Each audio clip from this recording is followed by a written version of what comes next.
Bueno, les decía entonces que cabalmente tenemos el seguimiento de los artículos de la ley que se refieren a la parte de ergonomía. Esto nos da para nosotros una idea de cómo hacer evaluaciones ergonómicas en las áreas de trabajo. De hecho, dentro de las áreas de trabajo, cualquiera que ésta sea, vamos a encontrar, obviamente, ciertas condiciones que van a servir para el confort de nuestros colaboradores. ¿Eso qué quiere decir? Que cada uno de nosotros va a buscar, obviamente, dentro de su área de trabajo, estar lo más cómodamente posible, apropiado en sus labores.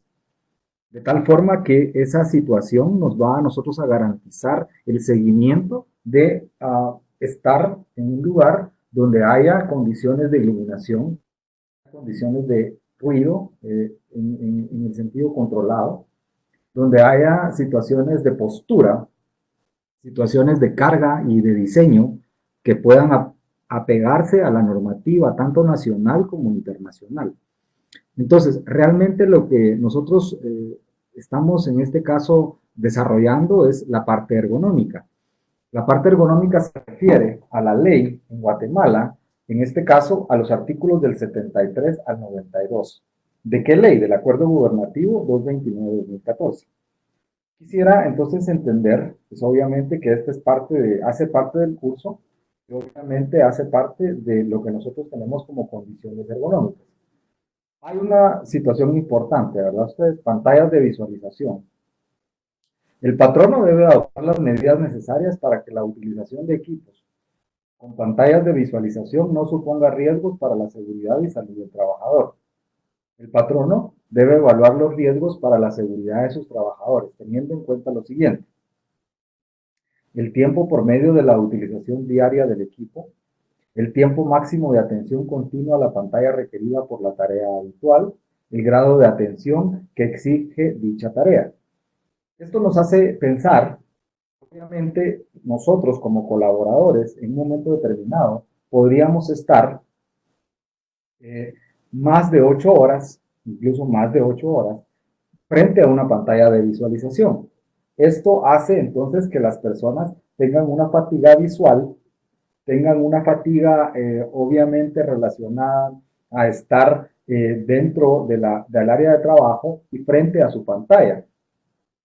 Tal es el caso que muchas personas tienen alguna resequedad en los ojos luego de estar todo el día trabajando, o también tienen un enrojecimiento de los ojos también, porque obviamente han estado frente al monitor, frente a la pantalla de visualización todo el día. Obviamente se recomienda que tengamos, además de la postura, tengamos un ángulo de visualización, que ya hay un documento que les voy a mencionar más adelante, donde obviamente tenemos ciertas recomendaciones de la parte de ángulos que se puedan dar como tal para las pantallas de visualización. En ese sentido, hacemos entonces la salvedad de que no se debe de tener una exposición continuada durante las 8 horas. ¿Qué quiere decir eso? Quiere decir que obviamente es recomendable hacer micropausas para poder entonces garantizar que obviamente el trabajador, el colaborador, pueda estar descansando y no tener la fatiga acumulada durante toda la jornada de trabajo. En ese sentido, entonces, hacemos nosotros obviamente, recomendación de que las pantallas de visualización no sean utilizadas en ese sentido durante las 8 horas continuadas. Vuelvo a recalcar. Entonces, básicamente podemos decir que la pantalla debe ser orientada e inclinada a voluntad, con facilidad para adaptarse y las necesidades del usuario, a las necesidades del usuario. Debe utilizarse un pedestal independiente o una mesa regulable para la pantalla.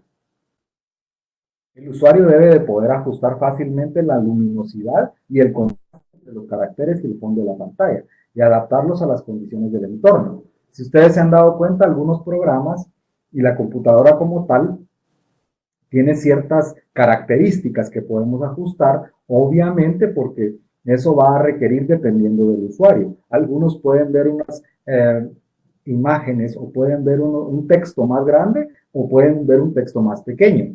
Eso obviamente va a depender de cada uno de los usuarios, aunque hay algunos que pues, ven obviamente de manera regular y no tienen esa dificultad. Debe utilizarse un pedestal independiente o una mesa regulable para la pantalla. El usuario debe de poder ajustar fácilmente la luminosidad y el contraste entre los caracteres y el fondo de la pantalla. Y aquí hay una guía de ergonomía en oficinas, una guía de ergonomía en oficinas. La guía de ergonomía también pueden encontrarla en esta dirección del gobierno de Perú, en este caso, que obviamente da una idea de cómo garantizar unas listas de verificación que obviamente van en cumplimiento a la parte de ergonomía. Ergonomía, empecemos por qué es ergonomía, tal vez me salté esa definición, pero ergonomía es el establecimiento de las condiciones de confort de los colaboradores en un área de trabajo. Eso es ergonomía. Quisiera preguntar a los participantes que estamos ahora aquí, que no somos muchos, pero, por ejemplo, HP, que es Ovidio, si no estoy mal, ¿cómo están sus condiciones ergonómicas en el área donde usted se desarrolla, en la oficina o en el campo? Buenas noches.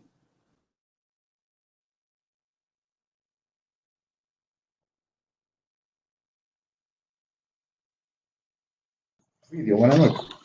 Sí, buenas noches, ingeniero. Sí, estamos tomando eh, y bastante, prácticamente eh, con, con mucho apego a lo que estamos viendo aquí en el curso. Algunas cosas se están dando, otras que no las estamos llevando a la práctica, pero a mí me parece muy interesante. Realmente que eso hace que de alguna manera los colaboradores tengan un confort, como usted dice, y puedan realizar mejor su trabajo, puedan realizar más. Yo sí me he estado viendo la posibilidad de ver cómo darle una mayor importancia a esta área. Es bueno, como recomienda. Sí, correcto. Ok, ahora, ¿han hecho algún estudio, han hecho alguna lista de verificación, alguna lista de chequeo para establecer cómo están ustedes en cuanto al cumplimiento de instalaciones? En este caso, mesas de trabajo, escritorios de trabajo, sillas de trabajo, sillas ergonómicas o algún otro tipo de instalación que tengan ustedes en sus oficinas. Sí, claro, hemos hecho algunos comparativos, muchas veces se han dado casos donde en vez de las sillas no son tan confortables y se han estado prácticamente cambiando. Y yo creo que eso ha dado más, un poco más apego al confort. Yo he visto que ha mejorado. Creo que es bueno realizarlo eso todo el tiempo, tomando en cuenta. Muy bien. Sí, prácticamente sería esa situación que ustedes tendrían que ver, obviamente la ley, aquí estamos viendo la ley nacional de Guatemala, para poder entonces establecer cuáles son los requisitos reglamentarios, los requisitos normativos en cuanto al acuerdo gubernativo 229-2014, que nos está requiriendo ciertas condiciones ergonómicas, en este caso monitores de computadoras, que es el tema principal inicial, ¿verdad? Vamos a seguir avanzando. Gracias, Ovidio. Tenemos entonces que, por ejemplo, nosotros decimos que La manipulación manual de cargas también es un punto importante, ¿verdad? Es un punto esencial en cuanto a algunas actividades de trabajo. Si hablamos de actividades que son obviamente en un almacén, muchas veces hay actividades de manipulación manual de cargas. O sea que la gente tiene que cargar, que la gente tiene que hacer obviamente actividades, en todo caso, donde van a desplazarse de un lugar a otro o donde van a hacer una carga estática o una carga dinámica. Se entiende como manipulación manual de carga a cualquier operación de transporte o subsección de una carga por parte de uno o varios trabajadores como levantamiento, colocación, empuje, tracción o desplazamiento que por sus características o condiciones ergonómicas inadecuadas pueda implicar riesgos físicos, en particular cuando el esfuerzo físico puede producir un riesgo dorsolumbar para los trabajadores. El patrono debe adoptar las medidas técnicas u organizativas necesarias para evitar la manipulación manual de cargas. Al otro participante, admins, admins es también participante, si me pudiera contestar, ¿cuál es su nombre? Admins, por favor, primero que todo, buenas noches.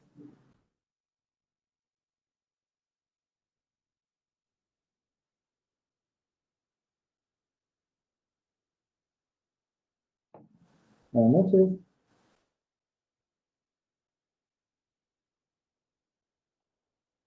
Sí, no sé, entonces, de plano, vamos a seguir con Ovidio. Mire, Ovidio, una pregunta con manipulación manual de cargas, porque si tienen ese tema en su área de trabajo.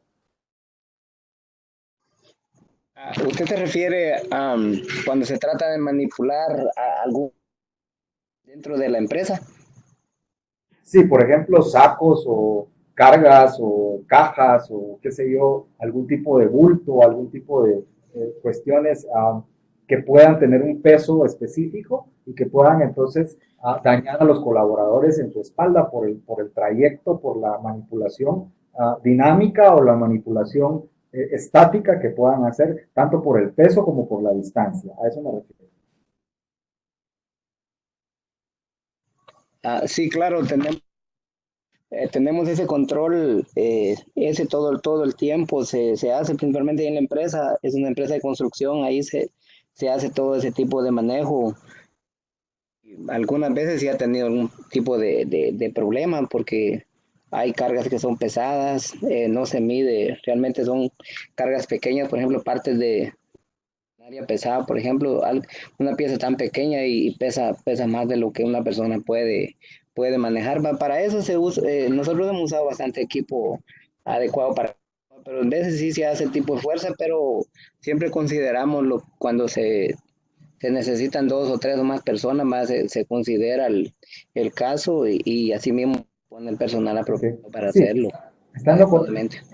gracias, Ovidio. Fíjese usted que viene y puede pensar, por así decirlo, que la carga, la manipulación de cargas, y al punto que voy yo, ¿verdad? La pregunta que tenía también para algunos de los participantes, que en este caso pues ya no me respondió, que es admins, si puede conectar su audio, entonces le agradecería mucho, es si es permitido utilización de equipo de protección personal para ejecutar la carga, para ejecutar carga de peso o carga dinámica de pesos, en este caso. ¿Cómo así? O sea, si está recomendado la utilización de equipo de protección personal para proteger al colaborador de la exposición continuada a las cargas. ¿Sí? No sé si me hago entender en ese aspecto, porque obviamente lo que estoy tratando de preguntar es si es recomendable ese equipo de protección personal. No estoy hablando de casco, no estoy hablando de guantes, estoy hablando del equipo de protección personal específico para cargas. ¿verdad? Entonces no sé si admin si me puede contestar esa parte. ¿verdad?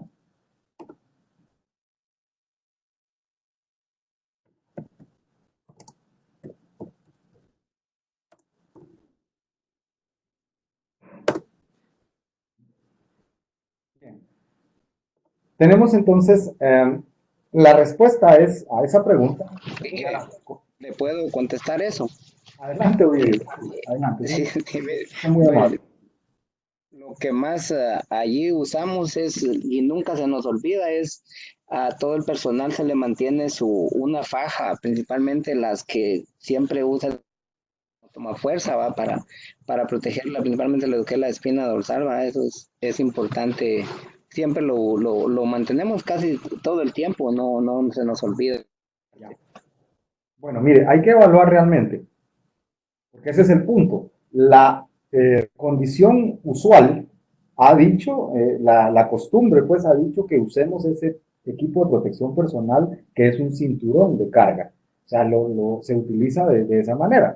Pero los últimos estudios de una entidad que se llama, así como lo voy a poner acá en el chat, para todos, para las dos personas que están acá, que se llama el Instituto Nacional de Seguridad y Salud en el Trabajo, NIOSH, en Estados Unidos.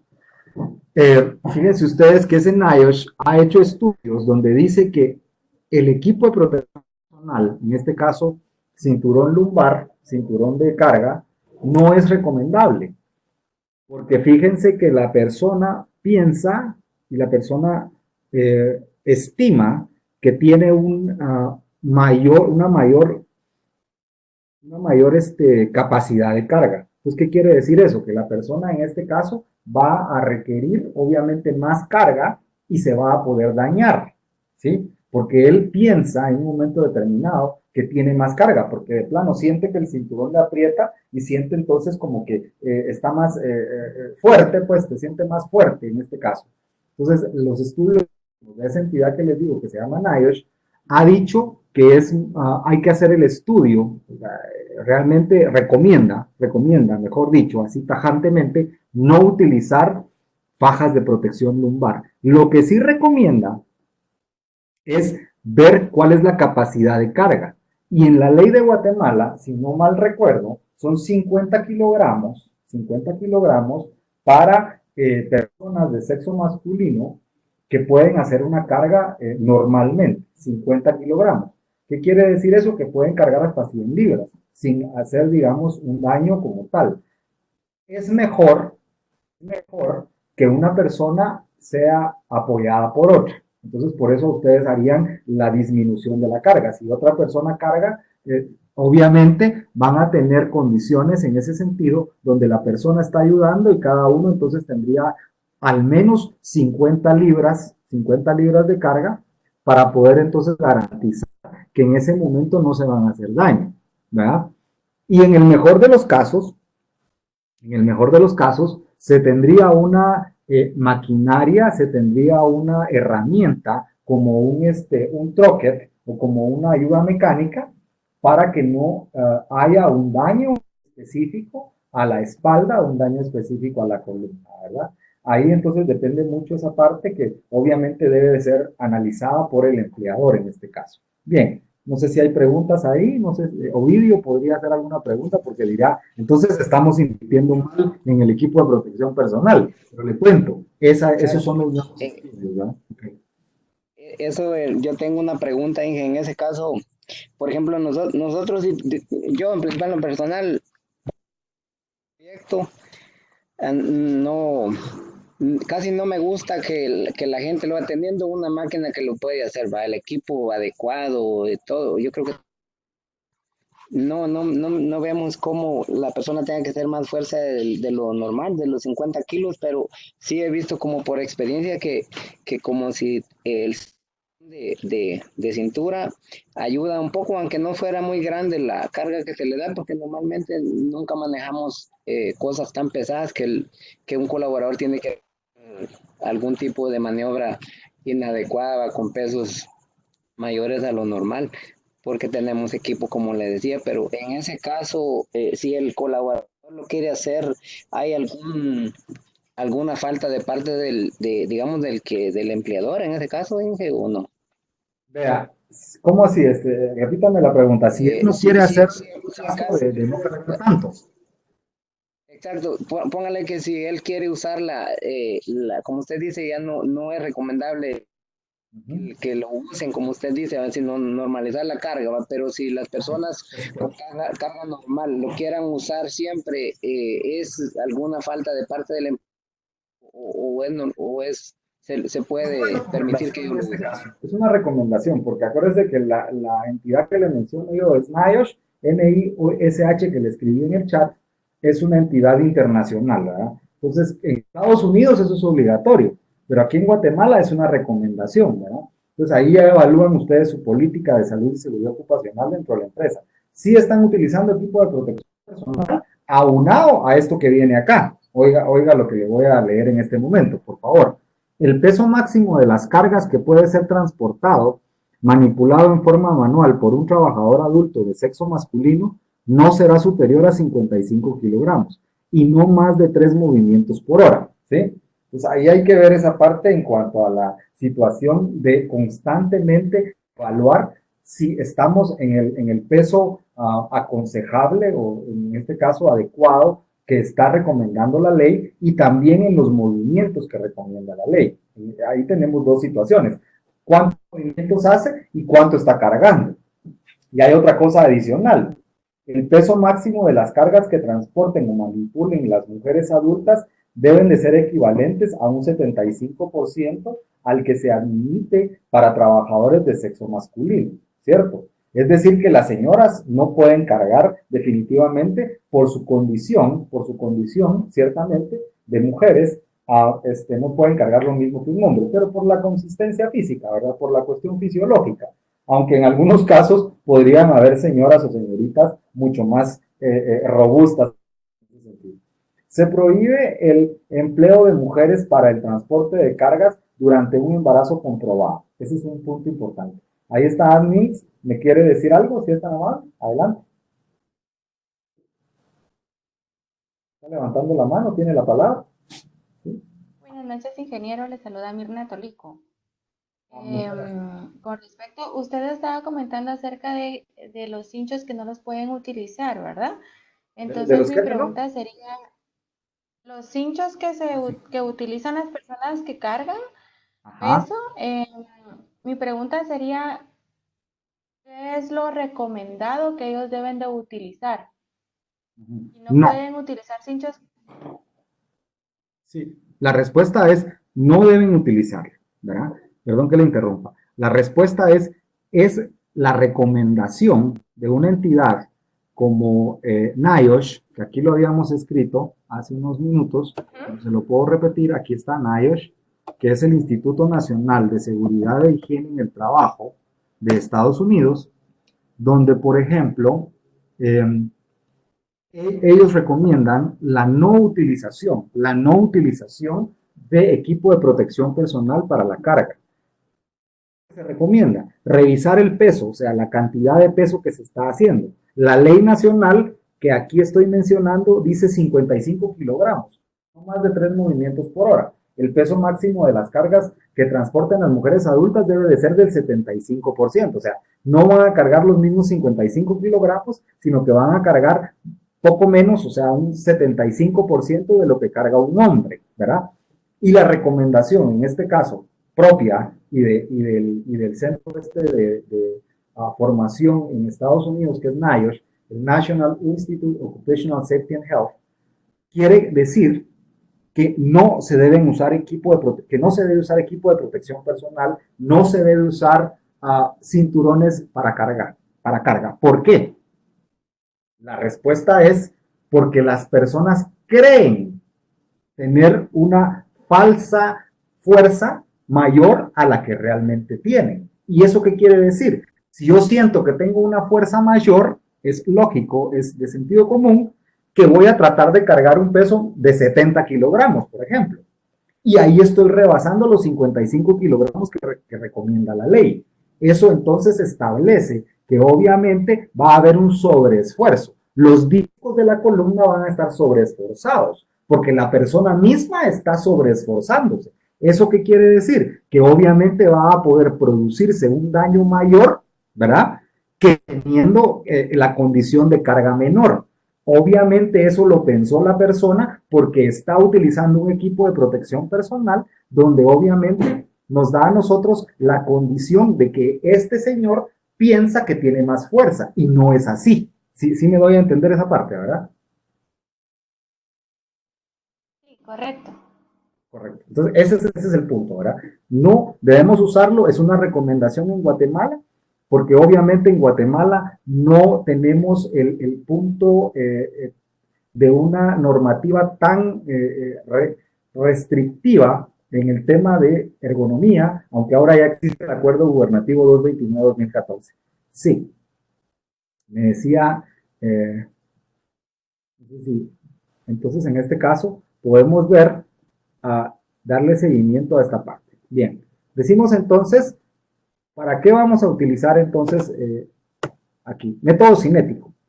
Es levantar la carga manual, como está en la imagen, así, con las piernas, así se llama. Ahora el método que tenemos que utilizar, piernas, espalda recta, ciertamente, y las manos, obviamente, utilizándolas para alcanzar nuestra caja o la parte de una carga manual que tengamos que manipular, pero siempre teniendo en consideración la espalda recta, no tener la espalda encorvada y utilización de las piernas. Como el método cinético nos permite entonces el impulso. Las piernas son lo más fuerte que tenemos dentro del cuerpo humano. Entonces, obviamente esa es la parte donde permitiría el impulso como tal para no dañar en ese sentido, nuestra musculatura, sí, y nuestra parte de, obviamente, vértebras, espalda como tal, porque en ese sentido nos podría dar una condición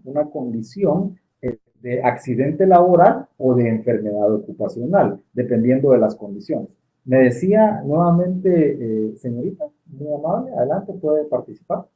¿Sí?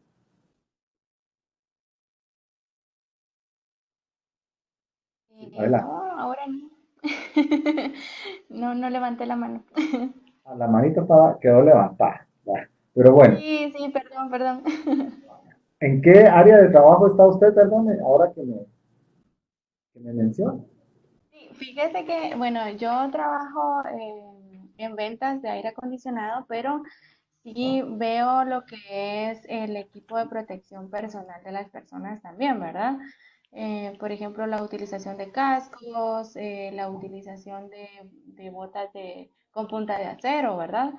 Etcétera. Entonces, sí, por eso mi inquietud era, por ejemplo, si las personas, porque sí, a veces hay cosas pesadas que levantan, entonces mi inquietud es, si las personas no es lo recomendable que utilicen el cinturón de seguridad, si hay algo más que nos recomiende en este caso el Neoshack, como usted lo llamaba, ¿verdad?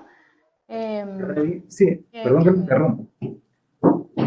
Revisar el método de carga, darles una formación y competencias en cuanto a la metodología de carga, en cuanto a ergonomía, y revisar cuánto están cargando. Ojo con lo que acaba de mencionar. Los equipos de protección personal, si están teniendo contacto con fuentes eléctricas vivas, no pueden ser recomendables botas de punta de acero. Tienen que ser botas de punta dura, sí, que sean de un polímero, en este caso, para que no sea conductivo. Y si no es conductivo, quiere decir, obviamente, que van a estar protegidos contra la electricidad. Porque si es conductivo, si no es dieléctrico, así se llama la condición técnica, si no es dieléctrico, la corriente eléctrica va a pasar directa y le va a sus colaboradores, solo para que lo tomen en cuenta hoy. de acuerdo, ingeniero, muchísimas gracias. Excelente. Va, seguimos. Fíjese usted que viene almacenamiento de materiales. Esa es la parte siguiente. Donde se almacenan objetos de forma temporal o permanente, deben encontrarse limpios y ordenados. La base del lugar debe ser firme. Las estanterías deben estar sujetas al suelo y a la pared. Los trabajadores no podrán utilizarlas como escaleras. ¿A qué me refiero? A ustedes. Ovidio, no sé si ha visto esa parte, que los trabajadores utilizan las estanterías o utilizan el mismo apilamiento de materiales como escaleras para subir a ustedes. No sé si me puede participar ahí, Ovidio. Buenas noches. Nuevamente. Sí, sí he visto eso, principalmente nosotros los guatemaltecos que somos de prácticamente de estatura pequeña, ¿va? Se ve eso.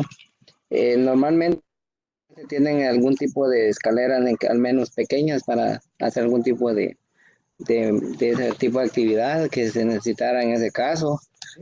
Yo creo que aconsejable hacer eso, se le puede venir encima incluso hasta el mismo estante, como fuera, ¿no?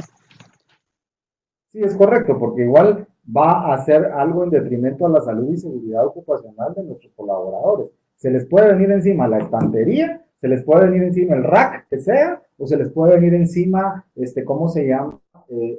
La misma carga, ¿verdad? En este caso, y los puede dañar. No sé, usted me mencionaba hace un momento que venden aire acondicionado. ¿Eso cómo lo... Disculpe, señorita, compañera.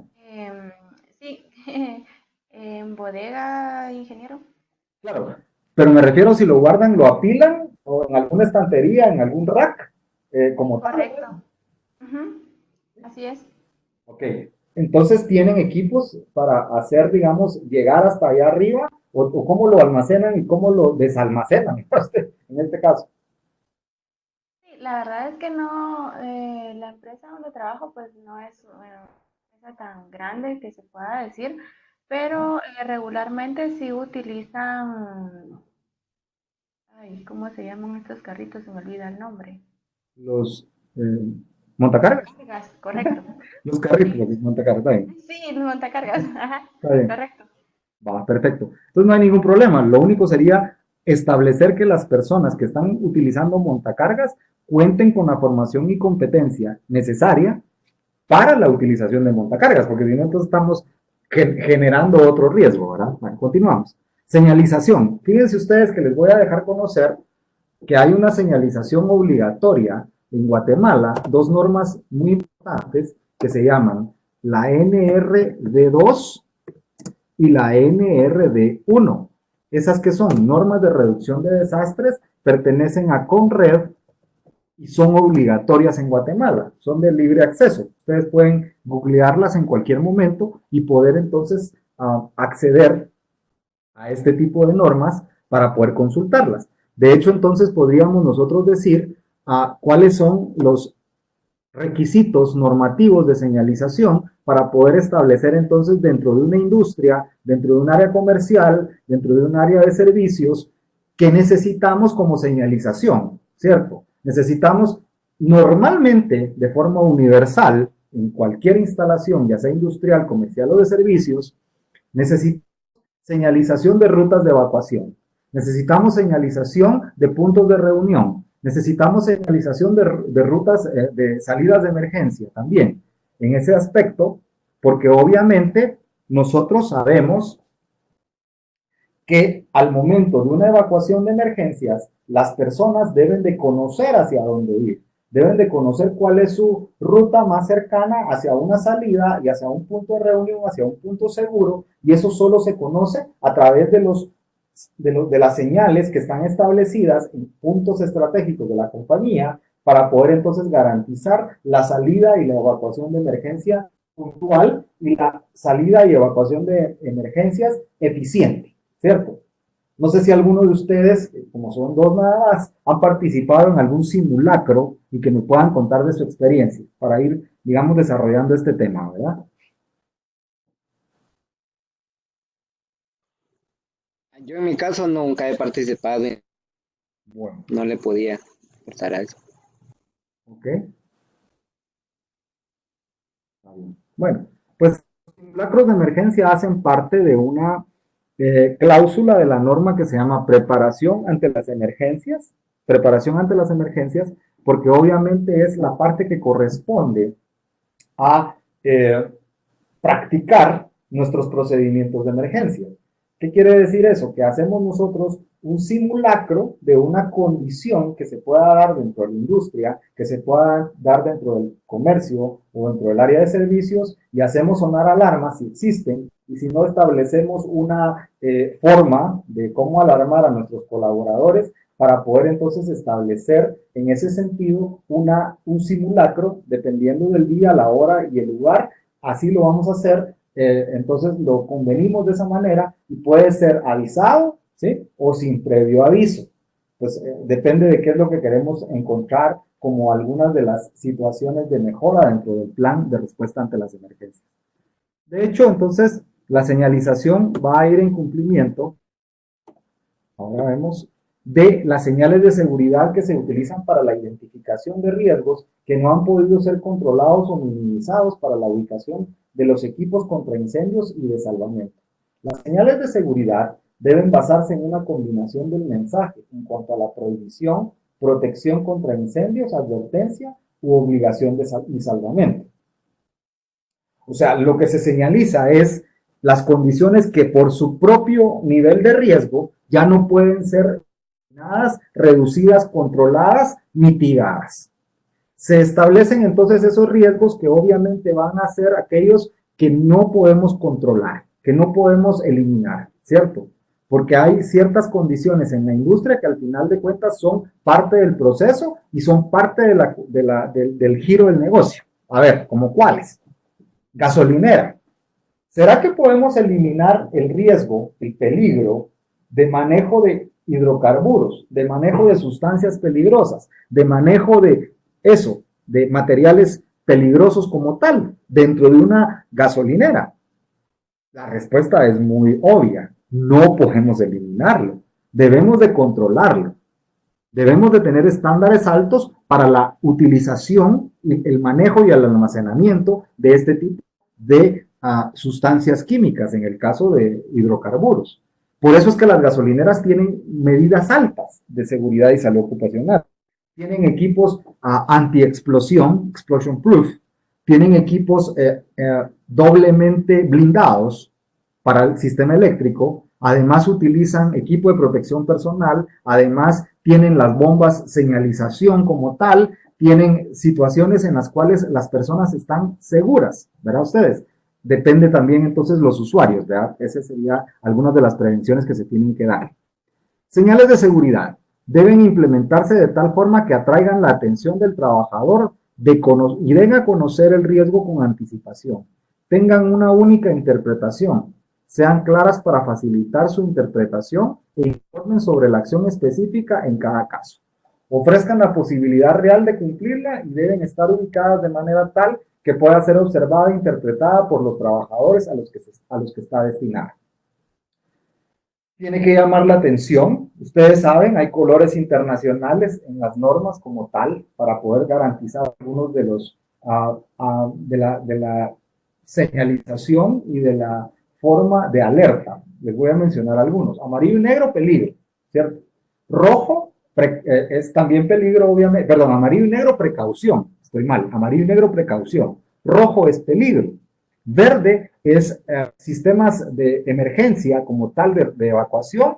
En este caso, ¿verdad ustedes? Azul también representa obligación, obligatoriedad. Esos 4 colores básicos se encuentran dentro de la normatividad. De hecho, en NRD1 y NRD2, ustedes pueden encontrar una gran y amplia gama de situaciones de rotulación y de señalización, incluso distancias que se tienen que respetar para las dimensiones como tal de los rótulos de señalización, en este caso, para áreas, en ese sentido, tanto industriales, comerciales o de servicios. Porque obviamente depende mucho, no es lo mismo señalizar una habitación como un área administrativa, no es lo mismo señalizar esa área que señalizar un tanque de 50,000 galones de, ¿qué les parece?, de gasolina o de diésel. No es lo mismo, los rótulos van a ser mucho más amplios en la parte de los tanques que en la rotulación de un edificio en el interior. Eso hace sentido en ese aspecto. Prevención de incendios. Vamos a los artículos 109 al 142. De hecho, decimos que obviamente ahí tenemos prevención de incendios. Los locales donde se producen o emplean sustancias combustibles y que están expuestos a incendio súbito se construirán a una distancia conveniente entre sí y estarán aislados de los restantes centros de trabajo. Cuando no sea posible la separación entre locales, se debe aislar con paredes resistentes de concreto y ladrillo, con muros rellenos de tierra o materiales incombustibles sin aberturas. Todas las puertas exteriores y pasillos de salida deben estar claramente rotulados con señales indelebles y preferentemente iluminados o fluorescentes, porque lo más normal cuando hay una emergencia es que se va la energía eléctrica, ¿sí? Y en ese sentido quedamos a ciegas, ¿no? Ustedes, aunque van a venir las alarmas y obviamente la iluminación de emergencia, pero obviamente también puede que haya entonces una reflectividad de este tipo de sistemas y quedemos mejor iluminados, porque vamos a saber hacia dónde salir, dependiendo de ese punto. Y además, si hay un incendio, el incendio empieza a generar humo, y el humo, pues, nubla la visibilidad, en este caso la dificulta, y por eso entonces tendríamos que tener obviamente situaciones de iluminación de emergencia y también se garantiza iluminados o fluorescentes los sistemas de rutas de evacuación y salida de emergencia. Donde existan condiciones de agua y presión suficientes, se recomienda instalar mangueras de 50 metros, caso contrario se debe instalar cisternas. En los incendios provocados por grasas o pinturas, solo debe emplearse agua pulverizada.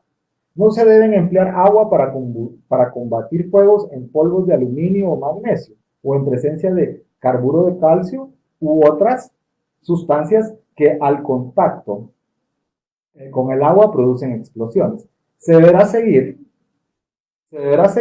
las normas NFPA 10, estas normas aquí, las que menciono, son normas de Estados Unidos nuevamente, la National Fire Protection Association 10, que es la de extintores, la NFPA 13, que es la de alarma de detección, la 25 también alarma de detección, la 101, que es seguridad humana, la 70 y la 72, que son implementación de sistemas contra incendios. Entonces, ¿qué quiere decir esto? Quiere decir que podemos tomar como referencia los normativos de Estados Unidos, porque ahí sí tienen bastante información y además de eso tienen condiciones y además de eso tienen requerimientos mucho más altos que nuestra propia normativa en Guatemala. ¿Ok? Extintores portátiles, lo clásico, ¿verdad? Ustedes, que hay en cualquier industria. Espero que así sea en la que ustedes trabajan, ¿verdad? Tanto en la parte de los extintores como en la residencial que se están construyendo. En proximidad a los puestos de trabajo con mayor riesgo de incendio, se deben colocar en un sitio que es visible y accesible. Se dispondrá de extintores portátiles móviles o sobre ruedas de espuma física o química o mezcla de ambas o polvos secos. Esto dependerá de la clase de fuego que se va a extinguir. La empresa designará a una persona como jefe de equipo obligada contra incendios, ahí está mal redactado, que debe cumplir estrictamente las instrucciones técnicas dictadas en el plan de gestión de riesgos de la empresa. Preguntas. Ovidio, ¿tienen brigada de emergencias en su compañía, en la organización que usted pertenece? La verdad que no, ingeniero. Bueno, entonces es un buen punto. Buen punto porque obviamente tiene la mejora continua ahí específicamente, porque sí es necesario y además es obligatorio hoy en día. Hago la salvedad que es obligatorio contar con una brigada de emergencias que establece que hay personas capacitadas, hay colaboradores capacitados en el tema de atención de las emergencias, en el tema de rescate, en este caso, emergencias médicas, podría ser emergencias como en este caso un sismo, un terremoto, un incendio, una explosión, una intoxicación. Eso entonces tiene que estar dentro del entrenamiento de nuestros colaboradores que se llaman brigadistas, ¿verdad? Eso es obviamente lo que requiere la ley. En señorita, ¿tienen ustedes en este caso brigada de emergencias en la organización que usted presta sus labores?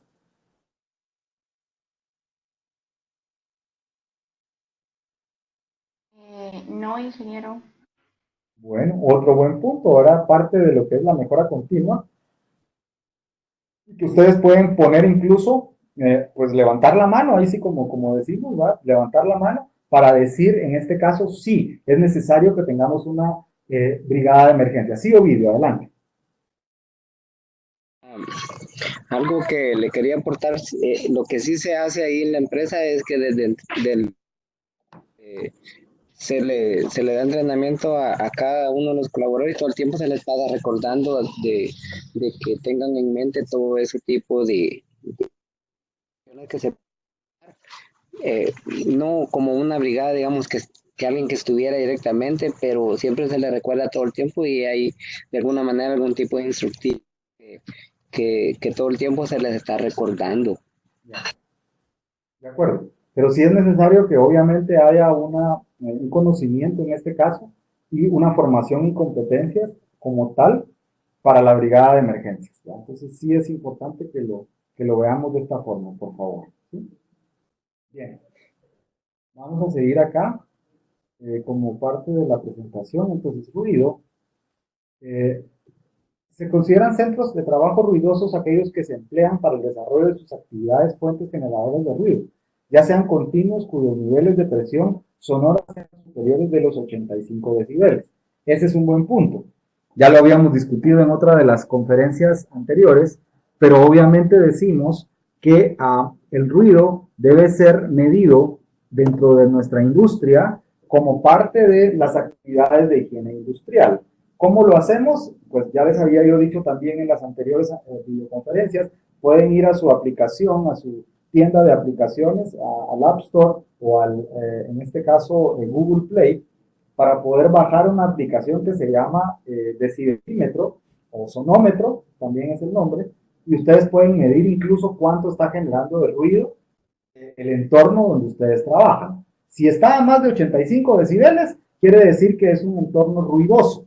¿Qué quiere decir también? Que tenemos que utilizar equipo de protección personal para esa forma, en este caso, de trabajo, ¿verdad? Para garantizar entonces en todo sentido que las personas estén protegidas.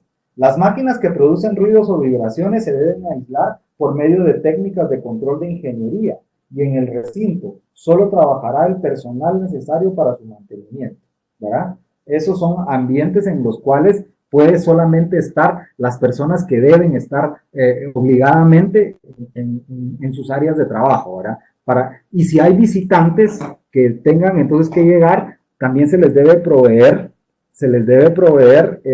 todo el tema de equipo de protección personal, en este caso, protectores de oído, ¿verdad? Así sería el punto más importante, ciertamente. Bueno, ¿qué otro punto? Sustancias peligrosas. En las sustancias peligrosas, sabemos nosotros que hay obviamente algún punto de las compañías donde se dan, por así decirlo, manejo de materiales peligrosos. Sustancias peligrosas quiere decir que estamos nosotros haciendo, en todo caso, la parte de sustancias peligrosas como polvos, vapores inflamables insalubres. En ese sentido, los lugares de trabajo en los que se desprenden polvo, gases o vapores fácilmente inflamables, ¿sí?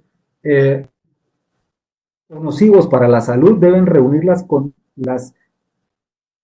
condiciones máximas de cubicación, ventilación, iluminación y temperatura en grados de humedad. El piso, paredes y techos, así como las instalaciones deben de ser de materiales resistentes a la acción de los agentes indicados y susceptibles de ser sometidos a limpieza y lavados convenientes. Se recomienda, y voy a ir un poco rápido, aquí está el rombo, y ese quiero que lo graben bien, rombo NFPA 704 y la hoja de seguridad. Miren ustedes qué bueno es este rombo, donde nos da a nosotros por colores y por riesgos específicos, dependiendo de la categoría del material peligroso, el nivel de reactividad, el nivel de inflamabilidad, el nivel de riesgos a la salud. Las escalas van del 0 al 4. Empecemos con el azul. 0 sin riesgo, 1 poco peligroso, 2 peligroso, muy peligroso el 3, 4 mortal. El área de inflamabilidad, 0 no se inflama, o sea, no se quema, 1 sobre 93 grados Celsius, 2 debajo de 93, 3 debajo de 37 y 4 debajo de 25, o sea que va del menos inflamable al más inflamable, del 0 al 4. Reactividad estable, 1, inestable en caso de calentamiento, 2, inestable en caso de cambio químico violento, 3, que puede explotar en caso de choque o calentamiento, 4, puede explotar súbitamente y en ese sentido la reactividad. Riesgos específicos, que en este caso son, el azul de la salud, el rojo para los incendios y el amarillo de reactividad. En este caso el blanco nos da a nosotros riesgos específicos como oxidante, como corrosivo, como radioactivo, como no usar agua y riesgo biológico. Ese se llama rombo NFPA 704. Concluimos con la hoja de seguridad. Ese es un punto esencial, ustedes, es un punto pero bien, bien importante en la salud y seguridad ocupacional de nuestros colaboradores. Uno de los más importantes del curso. Hoja de seguridad. La hoja de seguridad MSDS por sus siglas en inglés, nos da a nosotros, obviamente, la información contenida, la información resumida, la información específica de un material peligroso, el que ustedes quieran. Ustedes pueden googlear hoja de seguridad del cloro, hoja de seguridad de la gasolina, hoja de seguridad de la soda cáustica, y ustedes van a encontrar todas las respuestas, obviamente una hoja de seguridad que establece las condiciones de incendio, las condiciones de manejo de almacenamiento, las condiciones de primeros auxilios, las condiciones de ventilación, toda esa parte establecen, digamos, reflejadas en una hoja de seguridad como tal, ¿verdad? De tal manera que eso nos va a garantizar a nosotros, obviamente, la información. Es obligatorio contar con hojas de seguridad para todos los químicos en nuestra industria. Correcto. Vamos terminando el tema del día de hoy, de tal forma que me ha agradado mucho estar con ustedes, obviamente nuevamente. Solamente quisiera saber si hay alguna exposición final que ustedes quieran hacer, cualquiera de los participantes, en cuanto a preguntas de actividades que se tengan pendientes o en cuanto a preguntas del proyecto. Por favor, el tiempo es suyo.